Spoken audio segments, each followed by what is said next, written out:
সর্দার, একটা পরিবার পাওয়া গেছে জঙ্গলে। কাঠুরিয়া বলে পরিচয় দিচ্ছে ওরা নিজেদের।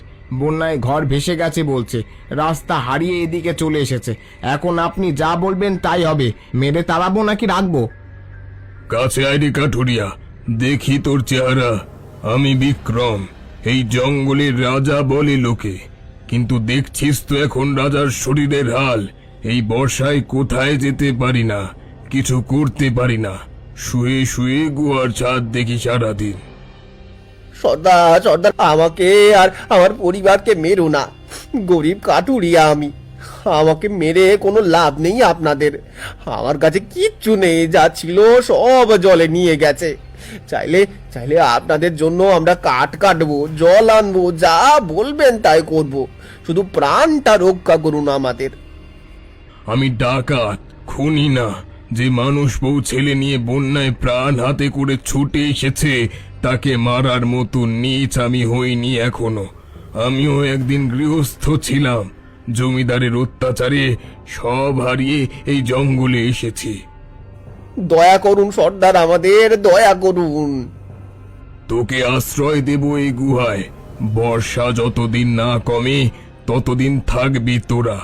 কিন্তু একটা সমস্যা আছে, এখানে খাবার নেই। আমরা নিজেরাই না খেয়ে আছি 3 দিন হলো। এর আগে 2-4টে কাঁচা কলা খেয়ে কাটিয়েছি। সর্দার, আমি কাঠুরিয়ার বউ সুনীতি। আমরা আপনার উপকার কোনোদিন ভুলব না। দেখছো সর্দারের হাল, মনে হচ্ছে বহুদিনের অসুখ ওর। বুকের মধ্যে এত পরিমাণে কফ জমেছে যে ঠিক করে নিঃশ্বাসও নিতে পারছে না। ঘুমের মধ্যেও কাশছে, আর বাকি ছেলেগুলোর চোখ বসে গেছে ক্ষুধায়। আমারও মায়া হলো দেখে। ভেবেছিলাম ভয়ঙ্কর মানুষ, মেরে ফেলবে আমাদের, কিন্তু সর্দার একটুও রাগ দেখালো না, বরং আশ্রয় দিল আমাদেরকে। কিন্তু সবার খাবারের ব্যবস্থা কি করব আমরা? আমরাও তো না খেয়ে আছি, আমাদের পেটেও আগুন জ্বলছে যে। শোনো, আমি একটা কথা বলি। আমার মা শিখিয়েছিল জঙ্গলে শাক পাওয়া যায় অনেক। ছোটবেলায় আমি মায়ের সঙ্গে জঙ্গলে যেতাম। মা দেখাতো কত শাক জঙ্গলে পাওয়া যায় বর্ষাকালে। আমি যদি একটা রান্নাঘর বানাতে পারি গুহার ভেতরে, তাহলে সবাইকে খাওয়াতে পারবো। গুহার ভেতরে রান্নাঘর করবে কিভাবে? চুলা হাঁড়ি কোথায়? তেল নেই, মশলা নেই, কি দিয়ে রাঁধবে? মাটি দিয়ে চুলা বানাবো, পাথর তো আছেই গুহায়। তুমি শুকনো কাঠ জোগাড় করে রাখো ভেতরে। ডাকাতদের দিয়ে জঙ্গলের থেকে শাক পাতা আনাবো। আমি ব্যবস্থা করছি, একটু ভরসা রাখো আমার ওপর। কি কি পেলে বলো তো, আমি দেখি কোনটা কি। বাহ, চমৎকার! এই সব মিলিয়ে একটা ঝোল করা যাবে। কিন্তু নুন, নুন কোথায় পাবো? নুন না হলে তো খাবারের স্বাদ হবে না। নুন আছে আমাদের কাছে একটু। সর্দার সবসময় কিছু নুন কিছু মশলা রাখতেন গুহায়, ওসব দেব তোমাকে। আমাদের রান্নার জন্য যা আছে সব তোমার। তাহলে তো হয়ে যাবে। কিন্তু বৌদি, সত্যি বলছি তোমাকে, আমি 12 বছর ডাকাতি করছি, কিন্তু কেউ কোনোদিন আমাদের জন্য রান্না করবে এটা ভাবিনি। আমরা তো চোর ডাকাত, আমাদের দেখলে মানুষ পালায়, আর তুমি আমাদের জন্য রান্না করছো, এটা আমি বুঝতে পারছি না। ক্ষুধার কোনো জাত ধর্ম নেই রে ফণি ভাই। ক্ষুধার তো মানুষকে খাওয়ানো পুণ্যের কাজ, সে মানুষ যেই হোক না কেন। তুমি ডাকাত হও আর রাজা হও, বিপদে সবাই সমান। আর তোমরা তো আমাদের আশ্রয় দিয়েছো এই বিপদে, সেটা কি কম কথা? তোমরা না থাকলে আজ রাতে হয়তো জলেই ভেসে যেতাম 3 জনে। বৌদি, তোমার মতো অনেক দিন কেউ এরকম ভালো করে কথা বলেনি আমাদের সাথে। মা মারা গেছে আমার ছোটবেলায় 5 বছর বয়সে, তার মুখটাও ঠিক মনে নেই। তারপর থেকে এই রাস্তায় ঘুরছি, মার খেয়েছি, চুরি করেছি, শেষে ডাকাত হয়েছি, কিন্তু আজ যেন মায়ের কথা মনে পড়েছে। ফণি ভাই, তোমার মা আছে এখনো, দেখবে সব ঠিক হয়ে যাবে। এ কিসের গন্ধ বেরোচ্ছে? কে রান্না করছে? ফণি, এই ফণি, কি হচ্ছে গুহায়? আমাকে উঠতে সাহায্য কর, আমি দেখতে চাই। ধর আমার হাত ধর। কতকাল হলো এরকম রান্নার গন্ধ পাইনি। সর্দার, আমি কাঠুরিয়ার বউ। একটু শাকের ঝোল তৈরি করেছি। জঙ্গল থেকে কচু, হেলেঞ্চা, কলমি পাওয়া গেছে। অসুখে গরম ঝোল খেলে শরীরে একটু বল পাবেন। মা, তুমি মহান। এই গুহায় ঢুকে রান্নাঘর বসিয়ে দিলে। আমার ছেলেরা 3 দিন না খেয়ে পড়ে আছে, তুমি তাদেরও খাওয়াও মা। আমি বুড়ো মানুষ, অসুস্থ, আমি আর কদিন বাঁচবো জানি না, আমার চেয়ে ওদের বেশি দরকার খাবার। সবাই পারবে সর্দার, চিন্তা করবেন না, সবার জন্য যথেষ্ট হবে। আগে আপনি খান, আপনার শরীরে জোর দরকার। এই পুষ্টিকর খাবার খেলে আপনি সুস্থ হবেন। আমার রান্না হয়ে গেছে, আপনি বসে পড়ুন। তোমার হাতের খাবার অবশ্যই খাবো মা। পনি কাকা, তুমি সত্যি ডাকাত? তুমি তো দেখতে ডাকাতের মতো না, তুমি দেখতে আমার বড় কাকার মতো। আমার বড় কাকা গেছে শহরে কাজ করতে, অনেকদিন আসেনি, চিঠিও দেয় না। বাবা কাঁদে মাঝে মাঝে কাকার কথা ভেবে। তুমি আমার কাকা হবে, বলো না? ডাকাতের মতো দেখতে কেমন হয় রে? ডাকাতের কি শিং থাকে, লেজ থাকে? ডাকাত মানুষ রে বাবু। আমি জানি ডাকাতি ভালো কাজ না, আমি কাকা হব তোর। মা সবার সেরা রাঁধুনি জানো কাকা। গ্রামে যখন কোনো অনুষ্ঠান বা ভোজ হয়, মায়ের হাতে সব কিছু রান্না হয়। সবাই বলে আমার মায়ের হাতে জাদু আছে। তোর মা সত্যি খুব ভালো রান্না করে, সর্দার নিজে খেয়ে প্রশংসা করেছে, আমাদের সবার খুব ভালো লেগেছে। তোর বাবা মা দুজনেই খুব ভালো মানুষ রে, এরকম মানুষ পৃথিবীতে আছে এটা আজ জানলাম। কাকা তুমি কাঁদছো কেন? ডাকাত কি কাঁদে? কাঁদে রে বাবু, ডাকাতও কাঁদে। শুনেছি বাইরে তাকাও একবার, যত দূর চোখ যায় সব জল, গ্রাম মাঠ ক্ষেত সব ডুবে গেছে।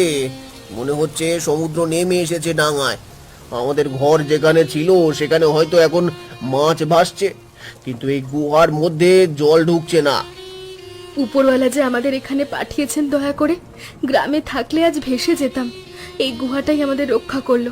আর রান্নাঘরে দেখো আমি কত কিছু জমিয়ে ফেলেছি। ফণি ভাই আর তার দলের ছেলেরা রোজ জঙ্গল থেকে যা আনছে সব জমিয়ে যথেষ্ট জোগাড় হয়েছে। কাল পুঁটি মাছের ঝোল করব।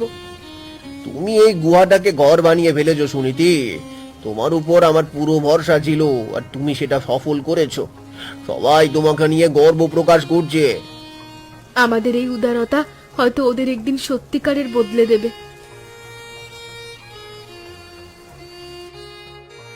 ফণি, আমার সময় শেষ হয়ে আসছে রে। এই বুকের মধ্যে যে রোগ বাসা বেঁধেছে সেটা আর যাবে না আমি জানি। ফুসফুসে পচন ধরেছে, আমি আর বেশি দিন নেই, তখন থেকে জানি। কিন্তু তোকে একটা কথা বলতে চাই, শোন ভালো করে, কারণ এটাই হয়তো শেষ কথা আমার। সর্দার এসব কথা বলবেন না, এখনো অনেক দিন আছে আপনার। থাক, আর মিথ্যে সান্ত্বনা দিস না। আমি মরতে ভয় পাই না, মরণ তো আসবেই। ভয় একটাই, এই জীবনটা কিছুই দিয়ে যেতে পারলো না কাউকে। কি দিয়ে যেতে চান আপনি? শোন, ওই কাঠুরিয়ার বউটা সুনীতিও আমাদের জন্য যা করেছে সেটা কেউ কোনোদিন করেনি। আমি 40 বছর ডাকাতি করেছি, অনেক ধন সম্পদ লুট করেছি, কারোর কাছে ভালোবাসা পাইনি, কিন্তু ও আমাদের ভালোবাসা দিয়েছে, আর সেই ভালোবাসার কোনো দাম হয় না। সর্দার আপনি সুস্থ হয়ে যাবেন, বৌদি ওষুধি পাতা বানাচ্ছে রোজ আপনার জন্য, আপনি খাচ্ছেন, একটু ভালো তো হচ্ছেন। জল কমলেই আমরা ডাক্তার দেখাবো। না রে, ডাক্তার আর কি করবে, কিন্তু একটা জিনিস আছে আমার কাছে। কি জিনিস? এই গুহার পেছনে একটা গোপন কুঠুরি আছে, পাথর সরালে ঢোকা যায়। সেখানে কিছু টাকা রাখা আছে, যা জীবনভর আমি জমিয়েছি। হ্যাঁ, অন্যায়ের টাকা, কিন্তু সেই টাকা যদি ভালো কাজে লাগে তাহলে হয়তো পাপের কিছুটা ক্ষমা হবে। আপনি কি করতে চাইছেন তাহলে? সেই টাকা আমি ওই কাঠুরিয়া পরিবারকে দিতে চাই।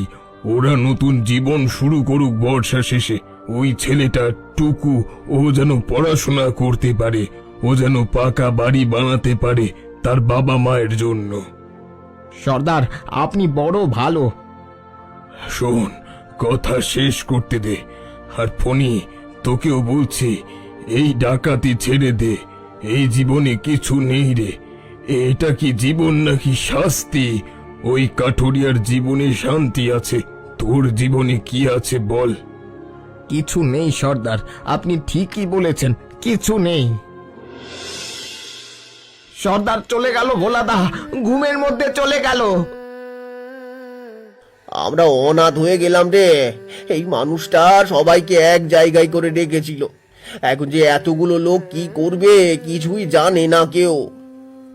শেষ কথা বলল বৌদিকে ধন্যবাদ জানাতে, যাওয়ার আগে বলে গেছে তোমাদের জন্য কিছু টাকা রেখে গেছে গুহার পেছনে, আর বলে গেছে আমাদের সবাইকে ডাকাতি ছেড়ে দিতে। এটা তার শেষ আদেশ। ফণি, আমি সর্দারের কাছে চিরকাল ঋণী থাকবো। উনি আমাদের আশ্রয় দিয়েছিলেন এই বিপদে। যখন দুনিয়ায় কেউ ছিল না তখন উনি থাকতে দিলেন এখানে। সেই কথাটা আমি মরেও ভুলবো না। আর তোমরাও আমার পরিবারকে আপন করে নিয়েছো। ভোলাদা, বৌদির রান্না খেয়ে আর টুকুর সাথে সময় কাটিয়ে আমার ভেতরে সব যেন বদলে গেছে।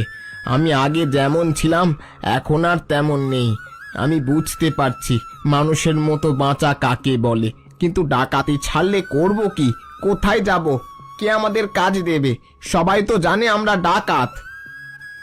আমার মাথায় একটা পরিকল্পনা আছে বনি, শোনো ভালো করে। কি পরিকল্পনা? হোটেল? সত্যি বলছো ভোলাদা? কিন্তু হবে তো? হবে না কেন, চেষ্টা তো করতে পারি। আর এটাই ওনার প্রতি আমাদের সঠিক শ্রদ্ধা জানানো হবে। ফণি ভাই, দেখো রোদ উঠেছে। কতদিন পরে এমন আকাশ পরিষ্কার দেখছি। মনে হচ্ছে জল নামতে শুরু করেছে। দূরে মাটি দেখা যাচ্ছে। আরো কিছুদিন পরে শুকিয়ে যাবে সব। সব ঠিক হয়ে গেলে তখন আমরা নতুন করে শুরু করব।